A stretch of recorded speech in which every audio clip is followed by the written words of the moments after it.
웃는 모습이 너무 아름답습니다. 하도 오랜만에 해서 어색해서 웃는 건지 행복해서 웃는 건지는 잘 모르겠지만, 우리 성경 말씀 창세기 제6장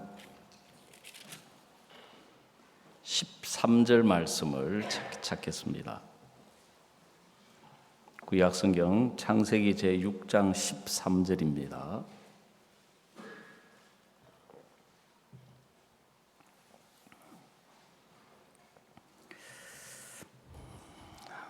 찾으셨으면 제가 읽도록 하겠습니다. 하나님이 노아에게 이르시되 모든 혈육 있는 자의 강포가 땅에 가득함으로 그 끝날이 내 앞에 이르렀으니 내가 그들을 땅과 함께 멸하리라. 너는 잣나무로 너를 위하여 방주를 짓되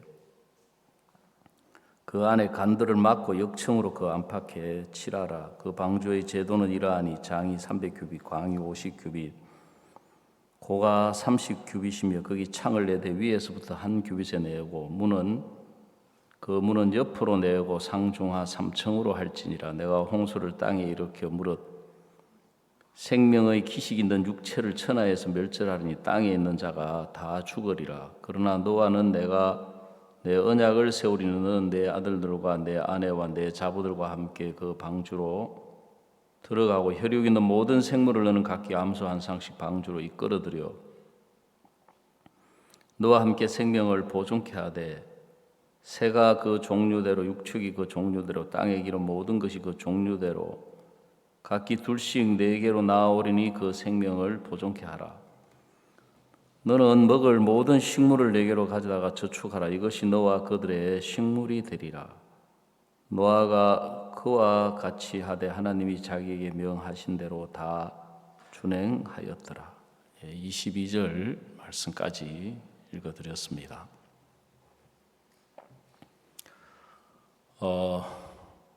제가 이번 주일 저녁부터 수원교회에 가서 집회를 인도하게 됐습니다. 그동안 줌으로 또 집회도 하고 말씀도 전하고 이렇게 했지만 이제 코로나가 끝나면서 제가 정식으로 이제 집회로 이렇게 올해 이제 처음으로 나가게 됐는데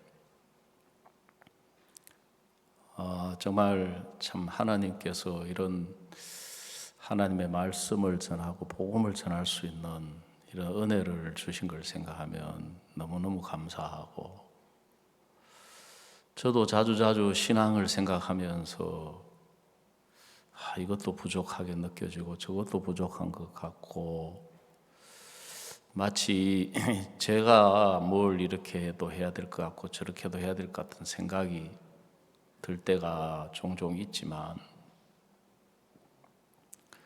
우리가 이 말씀 앞에서 하나님 앞에서 생각을 해보면 정말 하나님은 우리에게 아버지가 되어 주셨거든요. 그 아버지는 정말 모든 것을 자식을 위하는 분이거든요. 그 세상에 육신적으로도 부모가 모든 것을 준비하고 위하고, 그리고 부모하고 자식하고 차이를 이렇게 보면 부모는 자식을 자기와 하나로 생각을 하는 거예요. 그래서 자식의 문제는 부모의 문제가 되고 자식의 고통은 부모의 고통이 되고 자식의 불행은 부모의 불행이 되기 때문에 부모는 어떻게 해서든지 자식을 행복하게 해주고 싶어 하는 분들이 부모지 않습니까? 근데 사실 육신의 부모는 능력이 한계가 있기 때문에 생각만 하고 마음만 있을 뿐이지 자식을 행복하게 해줄 수가 없는 거예요. 어릴 때는 먹여주고 입혀주고 재워주고 학교도 보내고 학원도 보내고 어떻게든지 커서 참 잘 되어서 행복하게 살아가기를 원하지만 부모가 행복을 만들어주지는 못하더라고요. 근데 우리에게 찾아오신 하나님, 우리 아버지는 우리의 모든 문제를 해결해 주실 수가 있는 분인 거예요. 그 성경을 읽어보면 하나님은 우리에게 신앙에 대해서 뭘 이야기하고자 하시느냐 하면 누가복음 15장에 나오는 둘째 아들이 아버지를 떠나가지고 자기 자신으로 살아갈 때와 아버지께 돌아와서 아버지 안에서 살아갈 때가 두 가지 모습을 우리에게 보여주고 있는 거예요. 마치 그림처럼, 한 편의 그림처럼. 아버지를 떠나가지고 자기 자신으로 살아가는데 자기 자신으로 살아갈 때 자기에게 분깃이 있었거든요. 우리로 말하자면 돈을 많이 가지고. 왜냐하면 이 아들이 아버지를 떠나서 자기 자신으로 살아가고 싶었기 때문에 아버지에게 분깃을 요구한 거예요. 여러분, 그것부터가 불효잖아요. 이 유산이라는 것은 부모가 죽고 난 뒤에 이제 물려받는 건데, 아버지가 살아있는데, 아버지 돌아가시고 나면은 저한테 그 재산 물려주실 거지요. 그래, 그렇지, 물려주지. 돌아가고 난 뒤에 물려주지 말고 지금 저한테 좀 물려주세요. 여러분, 세상의 아버지 같으면 난리가 나겠죠. 미친놈. 근데 성경에 나오는 그 아버지는 분깃을 다 주는 거예요. 이 아들이 이제 아버지를 떠나니까 그때부터 허비하는 삶을 살기를 시작하는 거예요. 그리고 흉년을 만나고, 그리고 이제 먹고 살아야 되니까 돼지치기가 돼서 살아가는데 그 삶이 되지만도 못한 거예요. 비참한 거죠. 탕자가 이제 생각을 했습니다. 처음에는 내가 이 허비해서 이게 문제야. 뭘 해서 허비했는지 모르겠지만 세상에 뭐 망하는 방법도 여러 가지잖아요. 보면은 도박하다가 망한 사람, 주식하다가 망한 사람, 뭐 사업하다가 망한 사람. 그리고 코로나 시대에 많은 사람들이 고통을 겪었지만 이 자영업자들이 제일 큰 고통을 겪었다고 하거든요. 아까 김반석 형제도 간증을 했지만 그쪽에 다녀보니까 문 닫고 가게를 내놓은 가게들이 많아요. 보니까 여러분, 그 사람들이 그 가게를 시작할 때는 참 부푼 꿈을 가지고 했을 거 아닙니까? 그 커피숍 그 주인 말로는 그 인테리어하고 비품 드리는데 그 조그만해요. 한 13평 정도밖에 안 되는데 비용이 5천만 원 들었다고 이야기 들은 것 같아요. 그리고 이제 또 임대료 있죠. 보증금 걸어야 되죠. 월세 내야 되죠. 그 가게가 이제 유지가 안 돼가지고 내놓았는데 얼마나 주인이 가슴이 아프겠어요.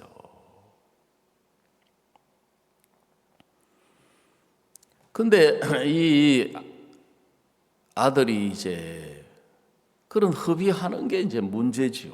아들 편에서 보면. 또 흉년이라는 것도 문제잖아요. 어려움이 와가지고. 지금 우크라이나하고 러시아 전쟁을 하면서 물가가 계속 올라가는 거예요. 왜냐하면 이 러시아하고 우크라이나 쪽에서 생산되는 밀의 상당한 부분을 전 세계가 수입을 해다가 쓰고 있는데 이제 밀이 이제 수출이 중단이 되고 농사도 못 짓고 지금 우리나라 아직까지 배불러서 그런데 지금 계속해서 이제 이 양식값이 올라가게 돼 있더라고요. 그런 것도 이제 문제잖아요. 거기 흉년이 와가지고 또 전 세계에 지금 기상이변으로 가뭄이 들어가지고 농사를 못 짓게 되고 이런저런 이제 문제들이 이 아들이 아버지를 떠나서 자기 자신으로 살아가려고 할 때는 그 문제가 전부 자기 문제가 되는 거예요. 그 어려움이 자기의 어려움이 되고 그 형편이 자기의 형편이 되고 근데 탕자가 아버지 집을 생각해 보니까 아버지 집에 있는 사람들은 품꾼도 배가 부르고 종도 배가 부르고 하물며 아들은 배부르고 행복하게 못 살 이유가 아무것도 없는 거예요. 그래 생각을 해보니까 이 모든 고통과 모든 불행과 모든 허위와 이 모든 문제들은 근본 원인이 어디서 주어진 것이냐? 아버지를 떠난 결과다. 아버지를 떠나서 내 자신으로 살아가려고 하니까 전부 내 문제가 되고 내 형편이 되는 거예요. 근데 탕자가 이제 아버지께 돌아와서 아버지가 탕자를 집으로 데려가는 거예요. 그때부터 이 탕자는 아버지 안에서의 삶이 시작이 되는데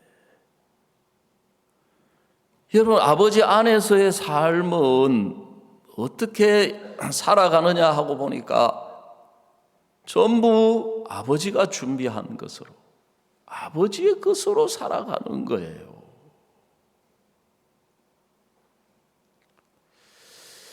오늘 우리가 읽은 이 성경 말씀에 보니까 하나님이 노아에게 방주를 만들어라 그랬습니다. 그런데 하나님이 노아에게 뭐라고 이야기한 14절에 너는 잣나무로 너를 위하여 방주를 짓되 그 안에 간들을 막고 역청으로 그 안팎에 칠하라 그랬거든요. 하나님은 이제 이 세상을 물로 심판하기로 작정을 하셨거든요. 사람의 죄악이 세상에 관영함과 그 마음의 생각의 모든 계획이 항상 악할 뿐임을 보시고 하나님이 세상을 지으시고 사람을 지으신 것을 후회하시고 한탄하시면서 내가 이 인간들을 전부 물로 썰어버려야 되겠다. 그 인간들만 물로 썰어버리는 게 아니라 인간을 위하여 창조한 모든 생명을 공중에 나는 새부터 시작해가지고 땅에 있는 짐승들이며 모든 육축을 전부 이제 이 홍수로 이 세상을 덮어버리면 다 죽게 되는 거죠. 근데 하나님이 이제 노아에게 방주를 만들으라고 했습니다. 그래 방주를 이제 만드는데 잣나무로 방주를 만들어서 그 안팎을 역청으로 칠을 하라고 하셨어요. 왜냐하면 이제 나무로 이렇게 붙여서 배 모양을 만들어도 그 틈이 있기 때문에 이제 물이 그곳에 새어 들어오면 배가 가라앉지 않습니까? 그래서 그 역청으로 이제 그 안팎을 다 칠을 하는 것은 이제 쉽게 말하자면 이제 방수 처리를 하는 거죠. 그러면 그 잣나무가 그 역청이 거기에 물이 새어 들어와서 그 배가 침몰해서 그 안에서 사람들이 다 죽게 되는 걸 막아주는 거예요.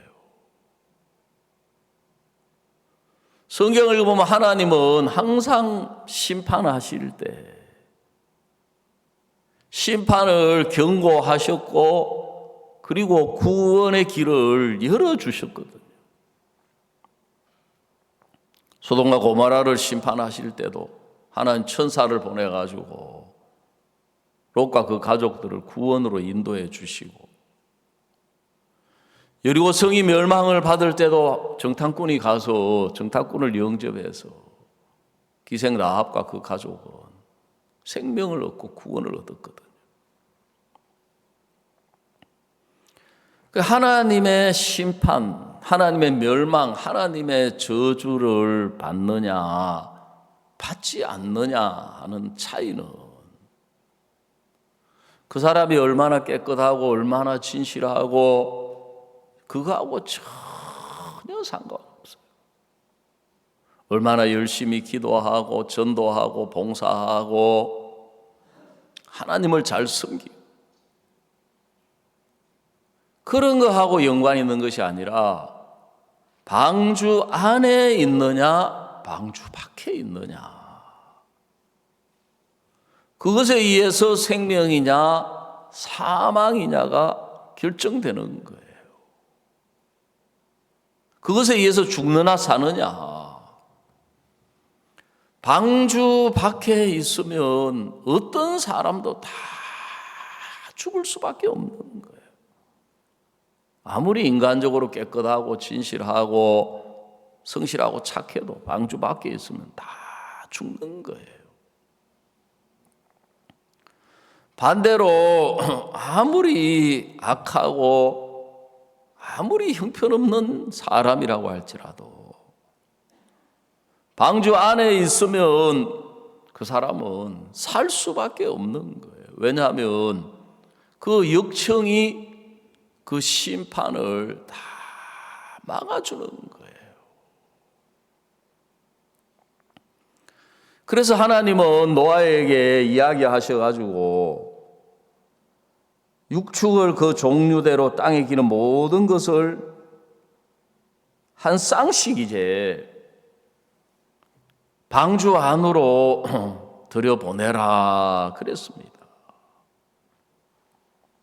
거기 19절을 보시면 혈육 있는 모든 생물을 너는 각기 암수 한 쌍씩 방주로 이끌어들여 너와 함께 생명을 보존케 하되 새가 그 종류대로 육축이 그 종류 땅에 기는 모든 것이 공중 각기 둘씩 내게 나오려니 그 생명을 보존케 하라 그랬습니다. 그래서 이제 정한 짐승은 암수 7쌍을 부정한 것은 암수 2쌍을 이제 방주 안으로 다 들여서 그 생명을 보존하게 하신 거예요. 여러분 바로 방주는 예수 그리스도를 가리키는 거예요. 그리고 그 역청은 예수님의 피를 이야기하고 있는 것이거든요. 우리 성경 에베소서 한 군데 찾아보도록 하겠습니다. 에베소서 1장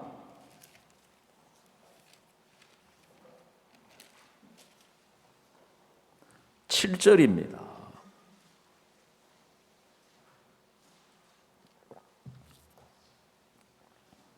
에베소서 1장 7절 우리가 그리스도 안에서 그의 은혜의 풍성함을 따라 그의 피로 말미암아 구속 곧 죄 사함을 받았으니 그랬습니다. 여러분, 하나님은 우리에게 예수님을 보내주셨습니다. 여러분, 하나님은 이 세상에 있는 모든 인간을 그 죄악으로 인해서 심판하실 수밖에 없고,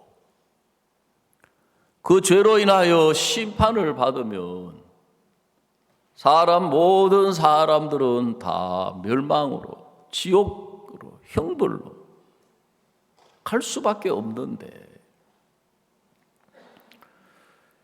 하나님 노아 시대 물로 심판해서 거기서 살아남을 수 있는 방주를 주셨던 것처럼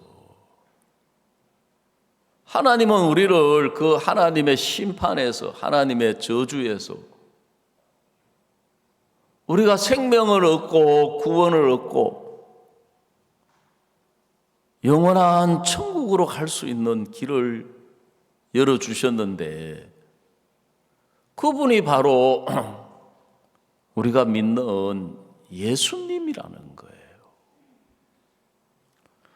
그 하나님은 예수님을 이 땅에 보내신 것은 우리를 심판하시거나 저주하시거나 멸망하시려고 보낸 것이 아니라 오히려 우리를 그 저주에서, 그 심판에서, 멸망에서 우리를 구원해서 하나님 우리에게 은혜를 베푸시고 복을 주시고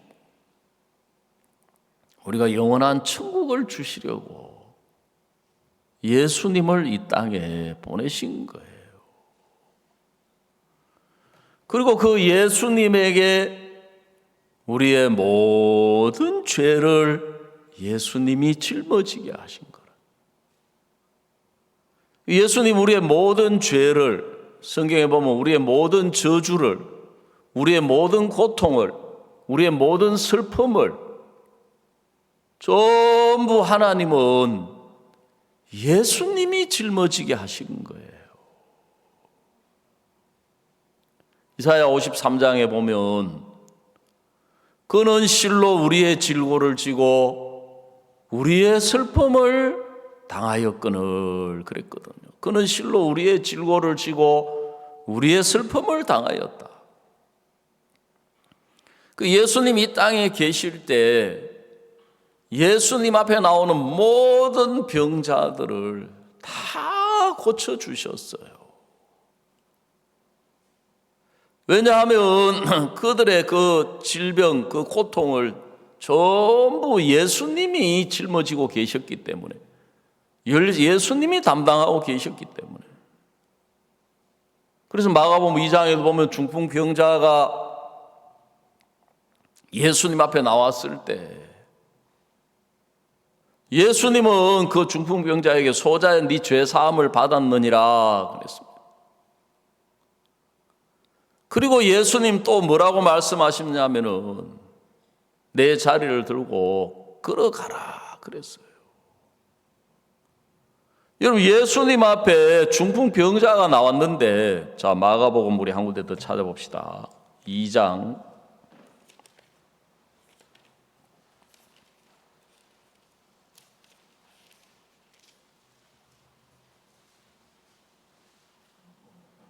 11절 내가 네게 이르노니 일어나 내 상을 가지고 집으로 가라 그랬습니다. 여러분, 이 중풍병이라고 하는 것은 팔 다리를 쓸 수가 없는 병이잖아요. 움직일 수가 없는 거잖아요. 생각은 뻔해도 몸이 움직이지 않는 것이 중풍병이거든요. 근데 예수님이 그 중풍병자를 보시고 내가 네게 이르노니 일어나 내 상을 가지고 집으로 가라. 그 말은 너는 병자가 아니다. 너는 건강한 사람이다. 너는 온전한 사람이다. 그런 말씀이시거든요. 예수님이 어떻게 그 중풍병자에게 그렇게 말씀하실 수 있었느냐 하면,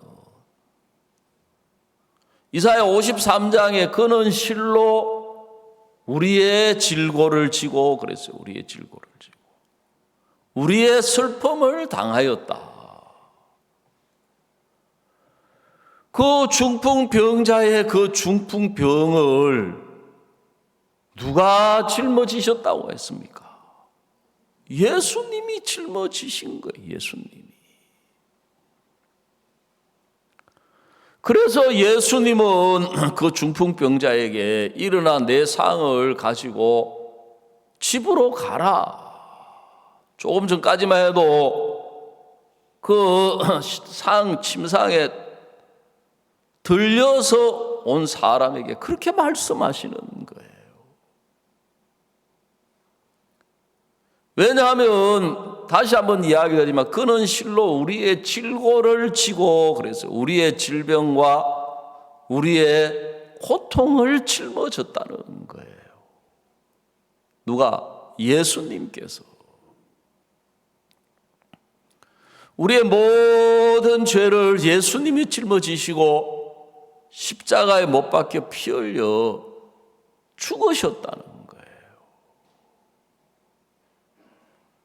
그래서 에베소서 2장은 우리가 그 안에서, 그리스도 안에서 그의 은혜의 풍성함을 따라 그의 피로 말미암아 구속 곧 죄 사함을 받았으니 그랬습니다.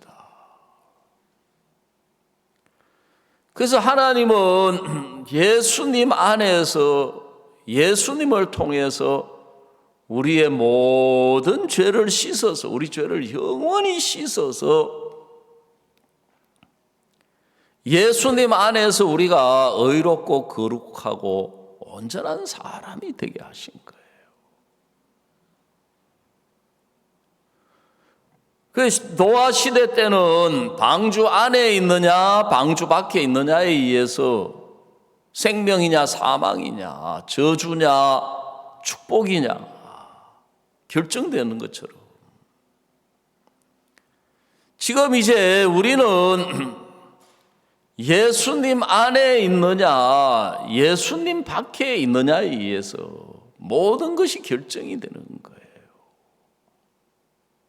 예수님 밖에 있는 사람은 멸망을 받고 저주를 받고 영원한 지옥으로 갈 수밖에 없고, 예수님 안에 있는 사람이라면 그 사람이 어떤 사람이든지 간에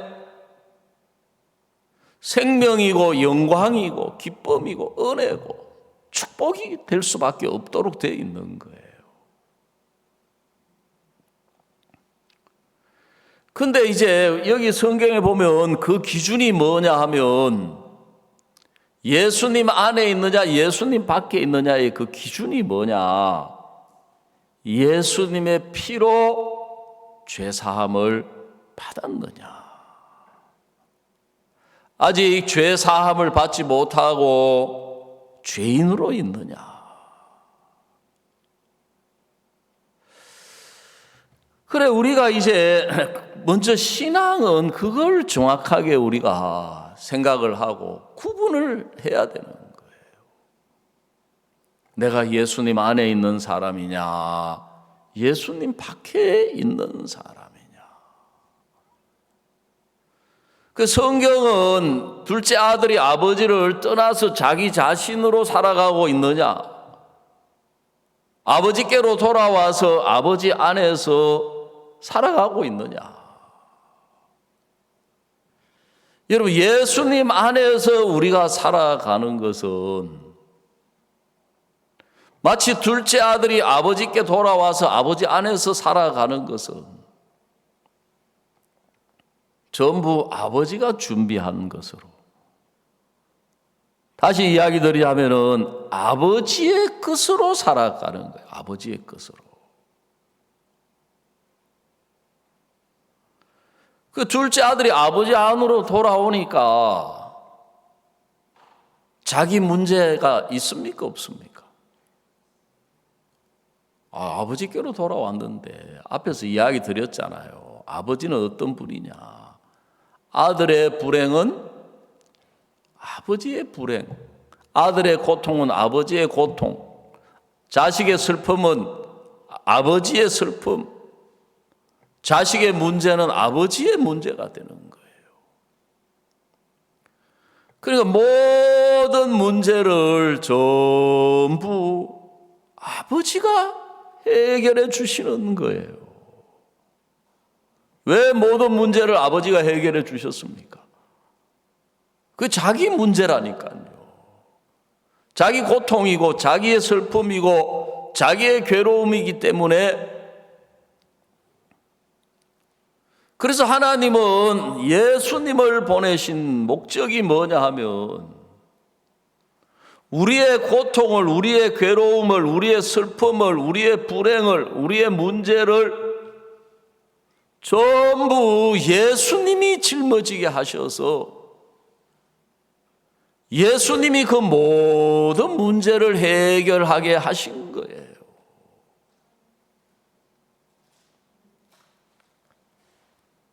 저도 제가 뭘 생각을 잘못했었느냐 하면, 내가 구원을 받고 거듭나서 죄사함을 받았는데 확실하게 내가 이제 구원받고 거듭났으니까, 구원받기 전에는 문제도 찾아오고 어려움도 오고 이런저런 실패도 오고 그랬지만, 이제 내가 구원을 받고 예수님 안에 있으니까 어려움이 안 올 줄로 생각을 했던 거예요. 예수님이 계시는데 모든 문제도 안 오고 어려움도 안 오고 고통도 안 오고 슬픔도 안 오고, 그 구원받고 참 기쁘고 좋다고 생각을 했는데, 한동안 그런 것 같고 막 그 기쁨 속에 빠져 있었지만 내 삶 속에는 보니까 여전히 문제가 그대로 있고 어려움이 그대로 있고 형편이 찾아오는 거예요.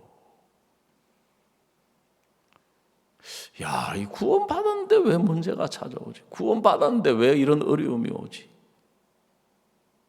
구원 받고 예수님이 계신다고 하는데 왜 내 삶은 달라지는 게 없지? 그렇게 생각을 했던 거예요.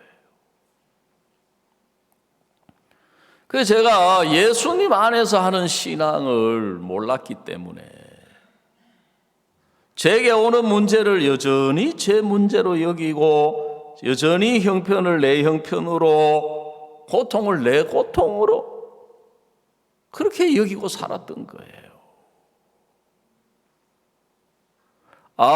이게 하나님의 문제고, 이게 하나님의 어려움이고, 이게 하나님이 이 모든 문제를 해결해 주시는 분이 예수님이시구나.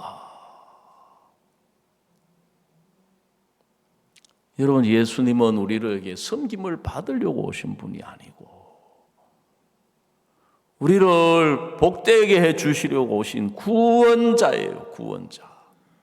우리를 죄에서 구원해 주실 뿐만 아니라 모든 죄악에서 건지실 뿐만 아니라 모든 고통에서, 모든 슬픔에서, 모든 질병에서, 모든 문제에서 우리를 건져 주시러 오신 분인 거예요. 한번 제가 아버지 생전에 계실 때 이제 고향에를 갔습니다. 하여간 아버지는 제가 예수 믿는 걸 정말 못마땅하게 생각하셨어요. 저는 인간적으로 보면 진짜 불효자거든요. 아주 유교적이신 분이고 그렇기 때문에. 그때 이제 아버지가 구원 받으시기 전이었는데, 그래도 제가 장남이라고 이제 어머니가 몸이 안 좋았을 때 저한테 자꾸 이야기를 하시는 거예요. 그래가지고 이제 이 병원 저 병원 다녀도 병명이 안 나오고 이제 제가 어머니가 화병인 걸 알고 이제 어머니 복음을 전해가지고 어머니는 구원을 받으셨는데 아버지는 복음을 안 받아들이시는 거예요. 여전히. 그래도 이 장남이라고 제가 한번 고향에 갔는데 아버지가 저한테 뭐라고 이야기하시느냐 하면은 제가 이제 사남매거든요. 제 밑에 여동생이 있고 남동생 둘이 있는데 그 남동생이 이제 아버지한테 찾아와가지고 자기가 사정을 쭉 이야기하면서 돈을 좀 구해달라는 거죠. 그 제 남동생이 이제 축협의 직원인데 그때 이제 돈을 모아가지고 아파트를 살려고 했는데 뭐 대출 받고 자기가 돈 모은 거 하고 다 해도 돈이 모자라는 거예요. 그 당시에 이제 한 1,000만 원 좀 모자라. 그러니까 오래전 이야기인데. 그 제 동생이 이제 요즘은 그렇게 할 수 없는데 옛날에 이제 우리 집안 식구들 이제 금융조회를 쫙 해본 거예요. 축협의 직원이니까 가족들. 근데 뭘 찾아냈느냐 하면은 농협의 아버지 이름으로 돈이 1,000만 원이 다 그 저축돼 있는 걸 찾아낸 거예요. 그래가지고 이제 아버지를 찾아와가지고 아버지 제가 이번에 아파트를 사는데 돈이 좀 모자라는데 돈 좀 어떻게 구해달라고. 그 아버지는 이제 야 내가 촌에 살면서 무슨 돈이 있냐. 돈 1,000만 원이 누구의 이름이냐. 너 알다시피 우리 그런 여유가 없다 하고 아버지가 딱 잡아댔는데 제 동생은 이미 이제 딱 보고 왔잖아요. 안 물러서는 거예요. 아버지 제가 이번에 이 아파트를 사면은 프리미엄이라는 게 붙어가지고 이게 막 돈이 막 비싸져가지고 막 많은 돈을 버는데 못 사면은 돈이 모자라가지고 큰 손해를 보는 것처럼 막 아버지를 이제 설득하는 것이요. 그래 아버지가 농촌에서 이제 노후를 생각해가지고 어렵게 농촌에 돈 마련하기 얼마나 어렵습니까? 다 그걸 이제 뭐라 합니까? 꼼쳐놨다 하잖아요, 그죠? 딱 숨겨놓은 돈인데 동생이 그걸 딱 알고 왔기 때문에 이제 안 물러서는 거예요. 그래 아버지가 이제 뭐라고 이야기를 하셨냐 하면은 내가 가진 돈은 없고 문중에서 나한테 맡겨놓은 돈이 1,000만 원 있는데 그거 문중의 이야기에서 빌려줄 테니까 네가 그 원금 갚고 매달 이자 꼬박꼬박 내야 된다 했어요. 동생이 아버지 내가 틀림없이 갚습니다. 이자 매달 꼬박꼬박 냅니다. 그래서 아버지가 이제 그 돈을 이제 저축해놨던 그걸 깨가지고 찾아서 동생한테 준 거예요. 그 사정을 저한테 이야기를 쭉 하시는 거예요. 제가 물었어요. 아버지, 그 녀석이 지금 돈 급하니까 이자 준다하고 원금 감닥하는데 나중에 가가지고 그거 안 갚으면 어쩌실래요? 아버지가 저한테 명언을 남기셨어요. 야야 어쩌겠노 애비 돈은 눈먼 돈이라서 먼저 본 놈이 임자란다 하는 거예요. 그게 부모예요, 부모. 그 이야기 들으니까 제가 기쁘겠습니까? 배가 조금 아프겠습니까? 내가 진작 알았으면 내가 그 사정 이야기해가지고 좀 그 돈 좀 쓰는 건데. 예? 그 세상에서 자식은 도둑놈이라 그러잖아요. 부모 걸 다 뺏어가잖아요.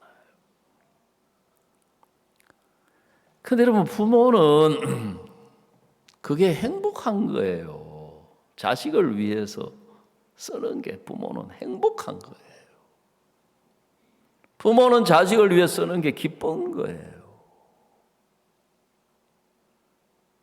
근데 예수님 안에서는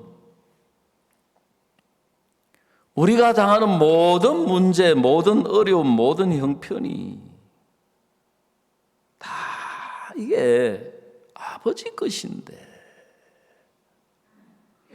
우리는 여전히 문제를 내가 쥐고 있는 거예요. 어려움을 내가 쥐고 있고 고통을 내가 쥐고 있고 뭐든지 내가 쥐고 있으면 문제가 될 수밖에 없고 나에게는 어려움이 될 수밖에 없고 나에게는 불행이 될 수밖에 없고 나에게는 질병이 고통이 될 수밖에 없는 거예요.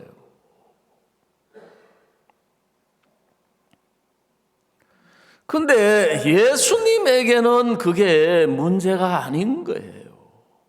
예수님에게는 고통이 아닌 거예요.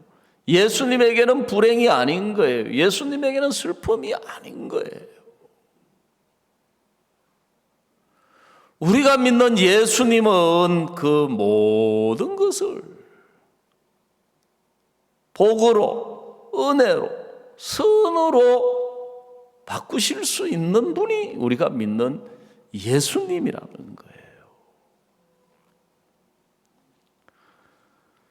그래서 예수님 안에서는 내가 내 눈으로, 내 마음으로, 내 생각으로, 내 판단으로 봐야 되는 게 아니고 예수님 안에서는 예수님의 눈으로, 예수님의 마음으로, 예수님의 판단으로 우리가 봐야 되는데 그러려면 이 문제에 대하여 예수님은 뭐라고 하시는가? 이 형편에 대하여 예수님은 뭐라고 하시는가? 저는 사람이 굉장히 부정적인 사람이고 마음도 높은 데다가 생각하는 게 굉장히 비관적인 사람이거든요.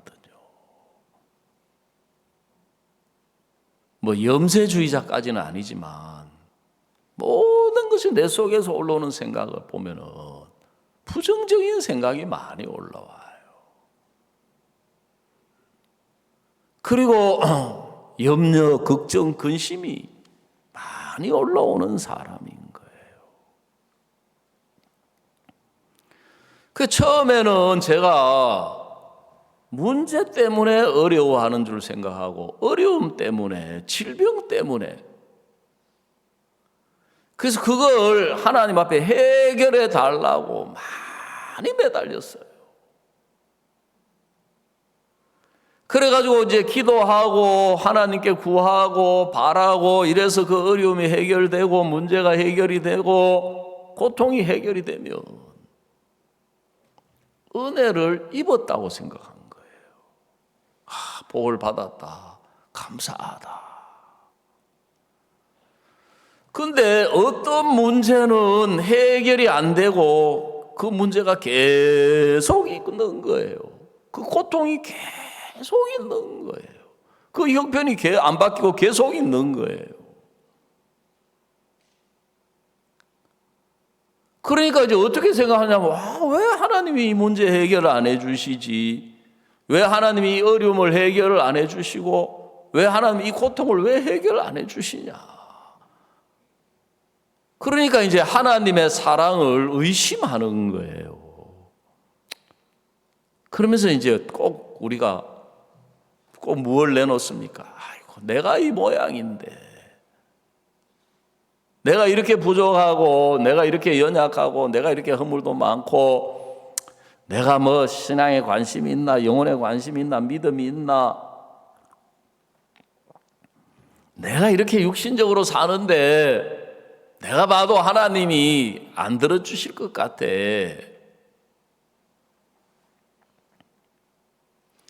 근데 하나님은 이제 예수님 안에서 우리에게 뭘 가르쳐 주시고 싶으냐 하면, 내가 보는 것과 예수님이 보는 게 다르다. 내가 생각하는 것과 예수님이 생각하는 게 다르다. 그래서 먼저 내 마음과 내 생각을 이끌어서 예수님 안에서는 예수님의 마음으로, 예수님의 눈으로, 예수님의 생각으로 보도록 하려고 하셨던 거예요. 그 전에도 이야기 드렸지만 저도 자식 문제 때문에 나름대로 마음에 참 어려울 때가 있었거든요. 딴 게 어려운 게 아니라 이 아들이 좀 행복하게 살아줬으면 좋겠는데, 아들이 주변의 이 환경도 참 영향을 많이 받잖아요. 친구들이 있는데 교회 떠난 친구들이 많은 거예요. 그 친구다 보니까 이제 교회 떠난 아이들하고 자꾸 이야기를 하니까, 교회 떠난 아이들이 교회에 대해서 누가 좋게 이야기하겠습니까? 자꾸 이제 안 좋은 이야기를 듣는 거죠. 그 몸은 교회 안에 있는데 자꾸 안 좋은 이야기를 자꾸 들으니까 교회 안에 있는 게 행복하겠어요? 답답하고 어렵게 느껴지겠습니까? 당연히 답답하고 어렵게 느껴지는 거죠. 그래서 내가 딱 보니까 마귀가 내 아들을 불행으로 끌어가려고 그 가까운 친구들을 통해 가지고 안 좋은 영향을 계속 받는 거예요.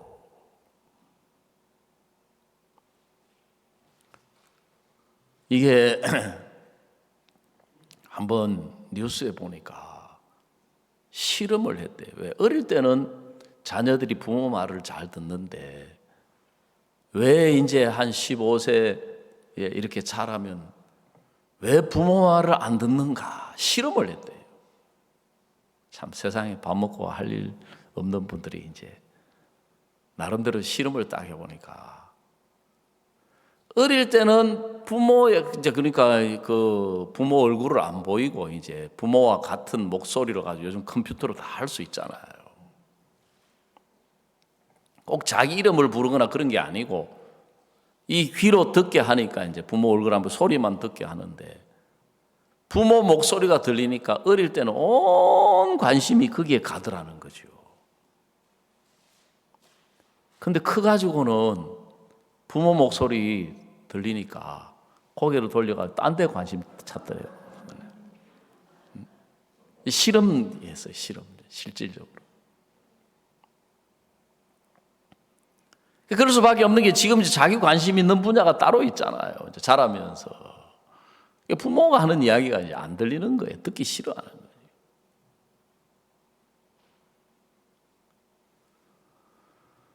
그 제가 아무리 하나님께 기도를 해도 그 문제가 해결이 안 되는 거예요.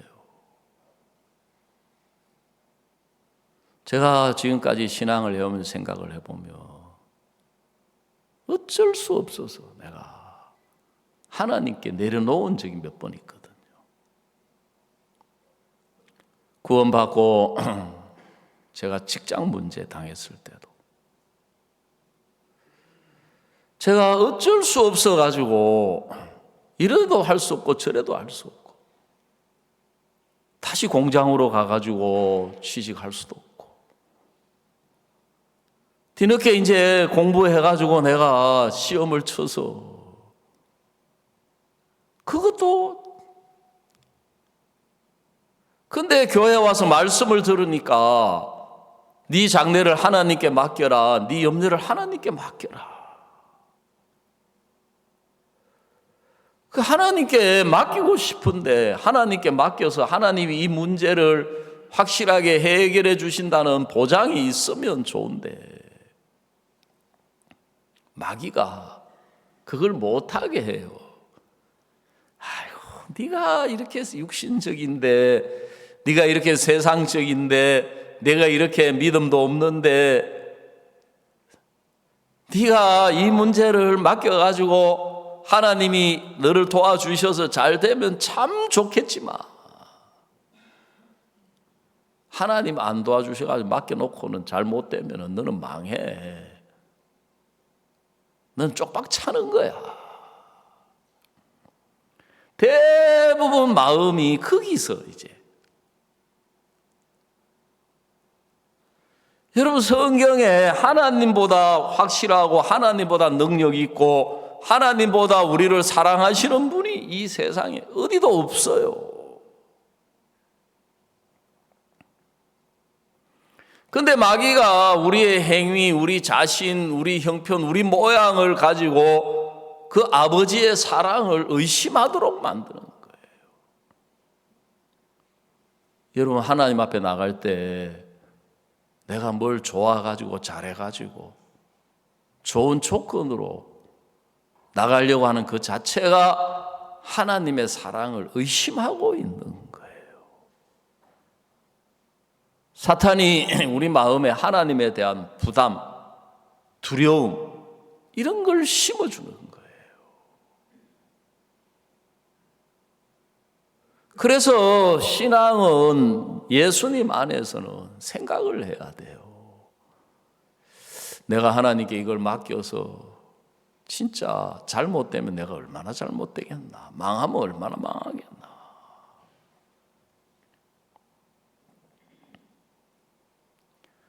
자식 문제에 대해서도 하나님, 저는 내 아들을 행복하게 만들어줄 수가 없습니다. 내가 내 아들 지금까지 행복하게 만들어주려고 했던 거 전부 실패로 끝났습니다. 하나님, 이제 이 아들 문제 더 이상 내가 붙잡지 않겠습니다. 이 아이 인생 내가 더 이상, 나는 이제 아버지 사표를 했습니다. 망해도 할 수 없고 이제 잘못해도 할 수 없고. 여러분, 예수님 안에서는 우리의 모든 문제, 모든 어려움, 모든 형편, 모든 것을 책임지시는 분이 예수님이신 거예요. 아멘. 우리가 능력도 없으면서 우리가 책임질 힘도 없고 우리가 해결도 못하면서 우리가 그걸 붙들고 있는 거예요.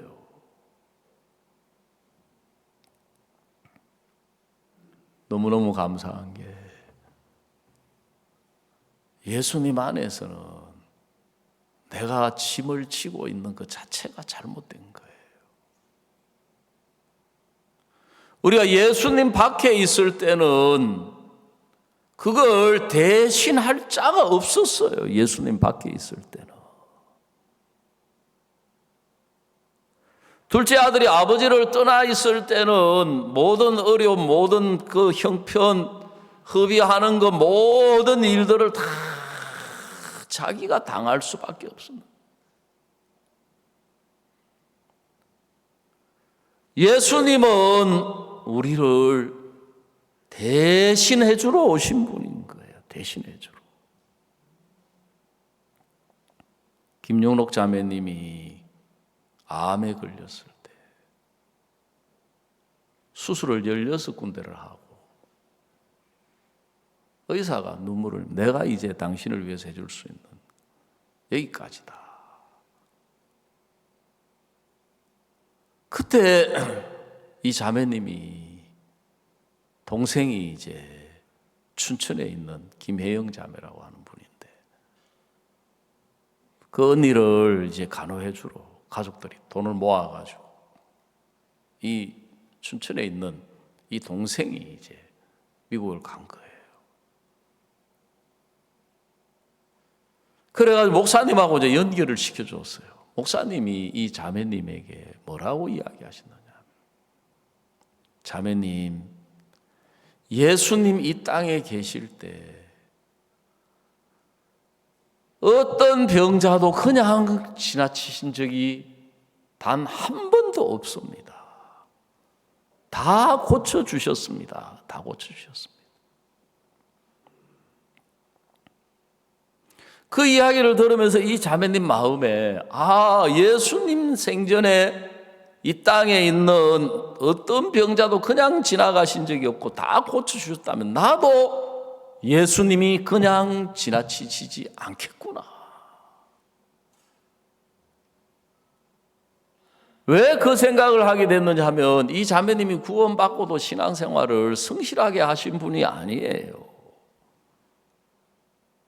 교회를 나가기엔 주일 예배 겨우 참석하지만 막 미국에는 6시간씩 자동차 타고 오고 예배 참석하기 위해서 3시간은 이웃집 나들이 가는 거고 땅이 넓으니까요. 한국은 막 좁아가지고 사람 마음이 형편에도 많이 영향받아서 면 소재지에 있는 사람들은 차 타고 5분만 가도 아이고 그 멀리까지 가야 되냐.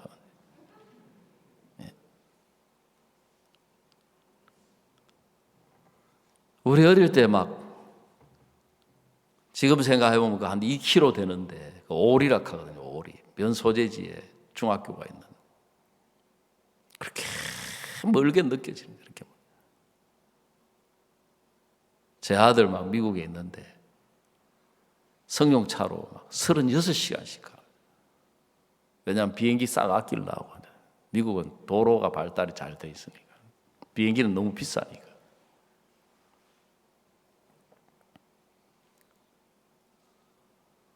그래, 예수님은 한 번도 지나치지 않는구나. 이 자매님 자기가 생각할 때 자기는 너무 육신적인 사람이었다. 예배만 겨우 참석하고 교회 일에 적극적으로 함께 하지도 안 하고 자칭 육신 1호 이런 사람. 내가 이 신앙 이렇게 형편없이 하는데 내가 이 병에 걸렸는데 예수님이 내 병을 고쳐주시겠나? 여러분 오늘 아침에도 여러분이 이 자리에 있으면서 다른 문제 아무것도 없어요. 어떤 문제 여러분 나름대로 문제 없는 사람은 아무도 없고 어려움 없는 사람은 아무도 없고 형편 없는 사람은 아무도 없어요. 다 있어요. 딱 문제는 뭐냐 하면 예수님이 이 문제를 해결해 주시겠나? 그걸 따져봐야 돼요. 예수님이 이 어려움을 해결해 주시겠나? 예수님이 이 형편을 해결해 주시겠나? 예수님이 이 문제를 해결해 주시는 것이 분명하다, 확실하다. 그러면 문제될 게 아무것도 없는 거예요. 어려워할 이유도 없고 고통할 이유도 없고 슬퍼할 이유가 없는 거예요. 그러면 그게 확실하면 우리 마음에 기쁨으로 감사로 은혜로 넘쳐서 하나님께 영광을 돌리게 돼 있는데 마귀가 이제 우리가 그 마음을 갖지 못하도록 온갖 생각을 통해서 우리 자신의 허물과 연약함과 부족함과 이런 걸 다 보여줘서 그 마음 하나를 못 갖도록 하는 거예요. 그래서 예수님 안에서는 우리가 내 생각을 내려놔야 된다, 내 판단을 내려놔야 된다 이야기하는 이유가 뭐냐면은 내 마음, 내 생각, 내 판단 안에서는 절대로 그런 확신을 가질 수가 없는 거예요. 그 확신은 우리가 언제 가질 수 있느냐 하면 예수님 안에서 보고 예수님 안에서 생각하고 예수님 안에서 우리가 찾을 때 예수님의 마음과 만나게 되는 거예요. 정말 하나님이 내 아버지시라면 내 이 문제에 외면하지 아니하신다. 그래 제가 아들 문제 하나님의 손에 딱 내려놓으니까 그 다음에 이제 뭐가 보이느냐 하면 하나님 안에서는 내 아들도 하나님의 사람이다. 내 아들을 하나님이 붙들고 계신다. 내 아들을 하나님이 이끌고 계신다. 왜? 내 마음 안에서 보니까 하나님이 붙드는 것 같지가 않는 거예요. 내 마음 안에서, 내 판단 안에서, 내 기준 안에서 보니까 하나님이 이끄는 것 같지가 않는 거예요. 우리는 어떻게 생각합니까? 하나님이 이끄시면은 문제도 없어야 되고 어려움도 없어야 되고 하나님이 이끄시면은 허물도 안 나타나고 연약함도 안 나타나고 하나님이 이끄시면은 막 좋은 모양으로 아름다운 모양으로 선한 모양으로 뭐든지 막 형편이 막 잘 되는 모양으로 나타나야 된다고 생각하지 않습니까? 그 마귀가 우리 눈으로, 우리 생각으로, 우리 판단으로 볼 때 잘 되는 거는 하나님이 이끄시는 거고, 우리 눈으로 볼 때 잘 안 되고 힘들고 답답하고 고통스럽고 어려운 거는 이거는 하나님이 안 이끄시는 거다.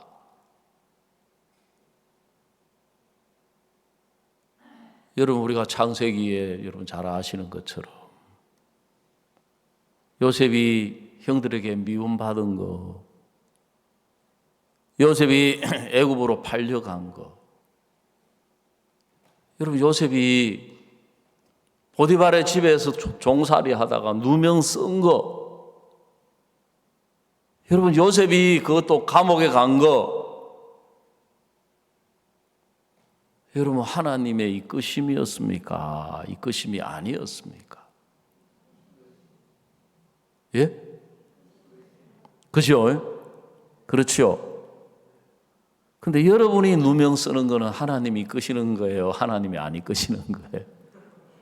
예? 여러분이 미움받는 거는 하나님이 이끄시는 거예요? 하나님이 안 이끄시는 거예요? 여러분 하는 일이 잘 안 되는 거는 하나님이 이끄시는 거예요? 안 이끄시는 거예요?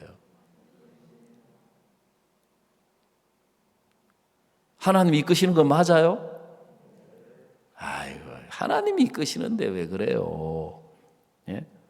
내가 비실비실해도 하나님이 이끄시는 거 맞아요? 무슨 소리예요? 하나님이 이끄시면 독수리면 날개치며 올라감 같이 뛰어가도 피곤치 않고 걸어가도 고단치 않고 그거 아니에요? 여러분 요셉하고 형들하고 차이가 뭐였습니까? 요셉은 이 모든 일을 허락하신 분이 하나님이시다. 형들은 아이고 우리가 너무했다. 그죠? 우리가 해도 너무했어. 그때 그러지 말았어야 되는데 동생이 살려달라고 애걸복걸할 때 우리가 그 이야기 들었어야 되는데. 그 성경은 범사의 그를 인정하라. 그리하면 내 길을 뭐 하시리라? 지도하시리라. 범사는 무엇을 말하는 거예요? 예? 모든 일에. 우리는 자꾸 좋은 거는 하나님이 이끄시는 거고 잘 되는 거는 하나님이 이끄시는 거고 어렵고 힘들고 답답한 거는 하나님이 안 이끄신다고 생각을 해요. 왜 그렇게 생각하느냐 하면은 내 마음 안에서 보기 때문에 그래요. 내 생각 안에서 보기 때문에 그래요.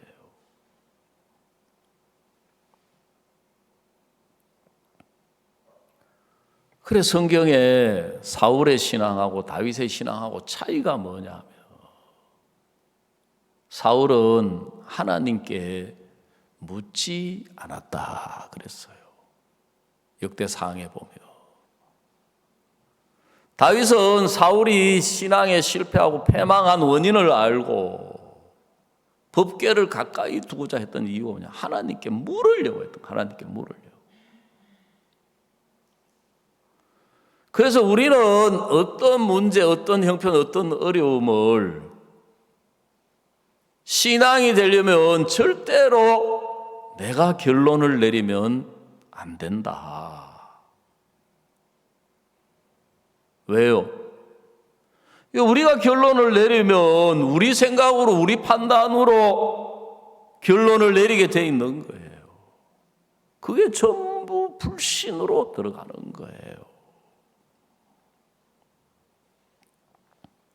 창세기 16장에 나오는 사라가 왜 이스마엘이 탄생했습니까? 여호와께서 나의 생산을 허락지 아니하셨으니 그랬어요. 여호와께서 나의 생산을 허락지 아니하셨다. 그 마귀는 자꾸 우리가 판단을 내리고 결론을 내리도록 부추기는 거예요. 봐라, 저 봐라. 네 봐라. 저 봐라 아니면 네 봐라.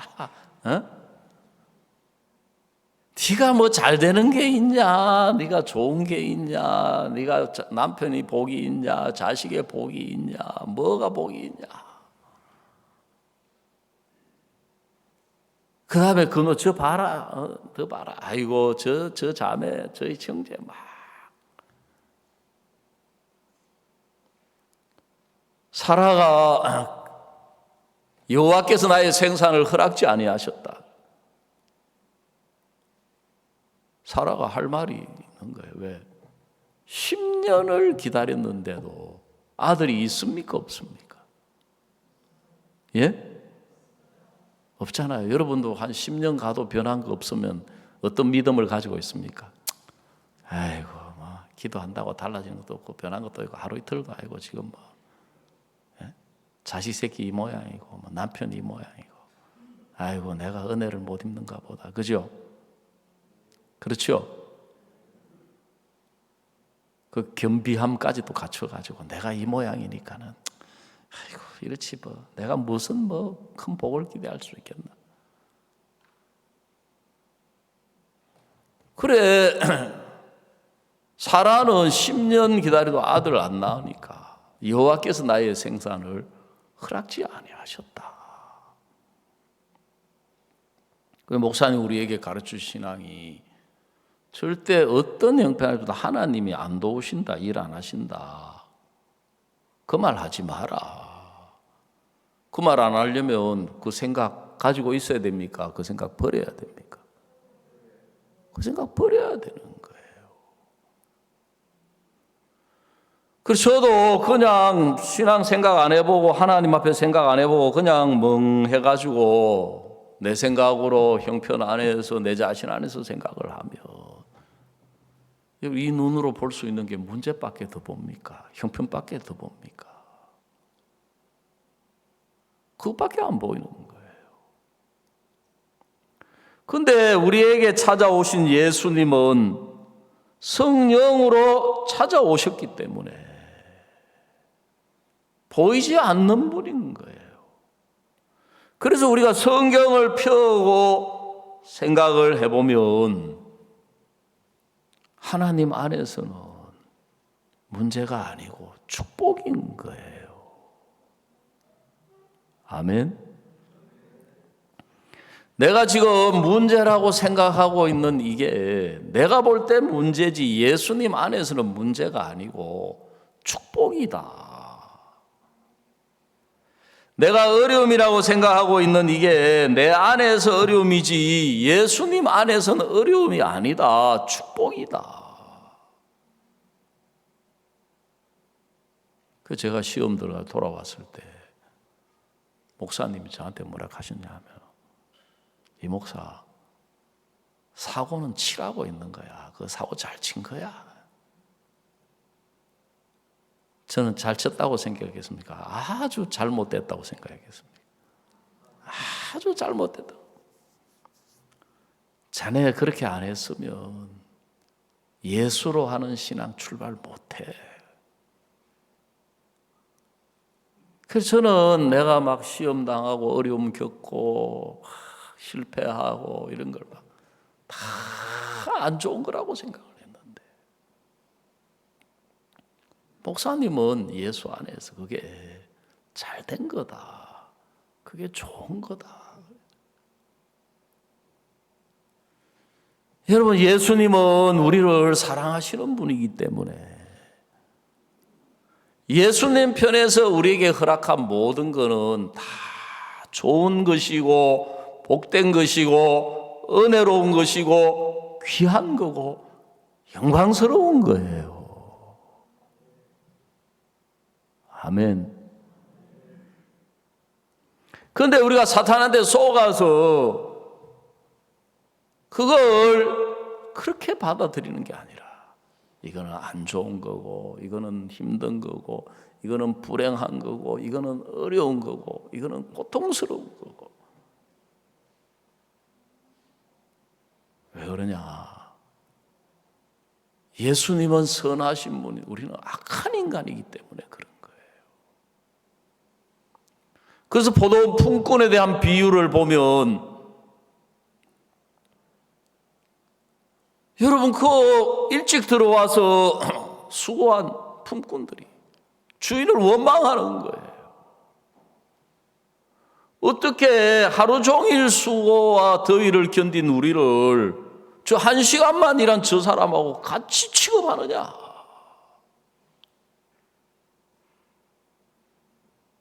이 사람들이 자기 마음으로, 자기 기준으로, 자기 그 인간의 생각으로 주인을 보니까 주인이 너무 잘못하고 있는 거예요. 주인이 뭐라 그랬습니까?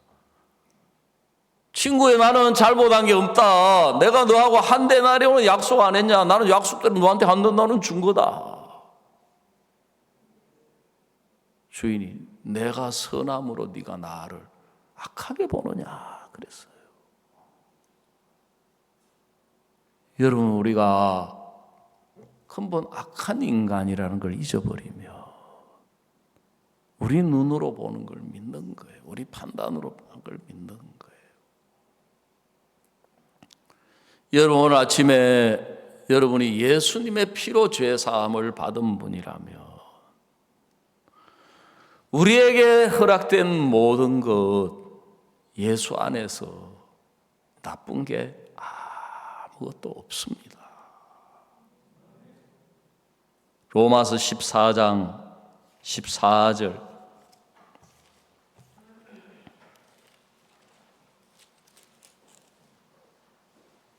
우리 한 구절만 읽어봅시다. 로마서 14장 14절, 우리 다 같이 한번 읽어보겠습니다. 시작. 내가 주 예수 안에서 알고 확신하는 것은 무엇이든지 스스로 속된 것이 없으되 다만 속되게 여기는 그 사람에게는 속되니라 그랬습니다. 내가 주 예수 안에서 알고 확신하는 것은 무엇이든지, 그래, 무엇이든지 스스로 속된 것이 없다. 속되다 이 말은 부정하다, 안 좋다, 나쁘다. 여러분, 방주 안에 들어와 있는 것은 정한 짐승이든 부정한 짐승이든 그 조건이 아무 상관이 없어요. 방주 안에 있으면 방주 안에 노아가 예비한 것으로 살아가도록 돼 있는 거예요. 내가 주 예수 안에서 알고 확신하는 건 무엇인지 스스로 속된 것입니다. 다만 속되게 여기는 그 사람에게 속된다고요.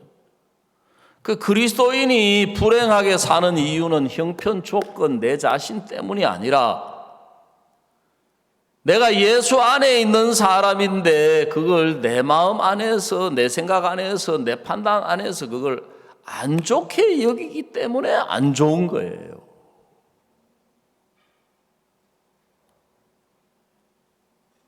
여러분, 스트레스는 좋은 거예요, 나쁜 거예요? 예? 스트레스 받는다 그러잖아요. 스트레스. 그걸 열받는다 하죠. 그죠? 여러분, 스트레스는 좋은 거예요, 나쁜 거예요? 스트레스가 누구한테 안 좋느냐 하면은 스트레스가 나쁘다고 여기는 사람에게 스트레스가 안 좋은 거예요. 이건 의학적으로도 증명된 거예요. 의학적으로도. 스트레스 그거 아무것도 아니다. 스트레스 그거 좋은 거다. 그 사람에게는 스트레스가 전혀 영향을 못 주는 거예요. 예수 안에는 나쁜 게 아무것도 없다. 내가 볼 때 어려움이지만 예수 안에서 이것도 좋은 거다. 하나님이 나를 사랑하시는 분인데 이유 없이, 그래서 목사님 생애가 누구보다도 대적도 많고 핍박, 환난, 모함, 억울한 일, 원통한 일, 어려운 일이 너무 많아. 근데 목사님은 그걸 나쁘게 생각하시는 적이 한 번도 없는 거예요. 그걸 통해서 주님을 생각하게 되고 주님을 찾게 되고 주님의 마음을 알게 되고 주님의 사랑을 알게 되고. 그래, 우리가 왜 부담스러워합니까? 왜 어려워합니까? 나쁘다고 생각하기 때문에. 나쁘다고 생각하기 때문에. 예수 안에서는 모든 것이 속된 것이 없어되 다만 속되게 여기는 그 사람에게는 속되다 그랬습니다. 우리가 예수님의 피로 죄를 사함 받은 사람이라면 행복하게 살도록 돼 있고 영광스러운 가운데 살아가도록 돼 있는데, 사탄이 우리 눈으로, 우리 마음으로, 우리 기준으로 보게 해서 그 문제가 내 문제, 그 형편이 내 형편이 되게 하니까 우리가 주님을 기뻐하지도 못하고 감사하지도 아니하고 하나님께 돌리지 아니하더라는 거죠. 여러분, 예수님은 우리를 예수님 안에서 하나님의 영광 가운데 살게 하셨습니다. 무슨 일을 만나든지 우리가 주님을 기뻐하고 감사하고 하나님 찬양하고 하나님께 영광 돌리면 그 믿음대로 우리가 복된 삶을 살도록 되어 있다는 것입니다. 오늘 아침에 여기까지 말씀드리겠습니다. 우리 오늘은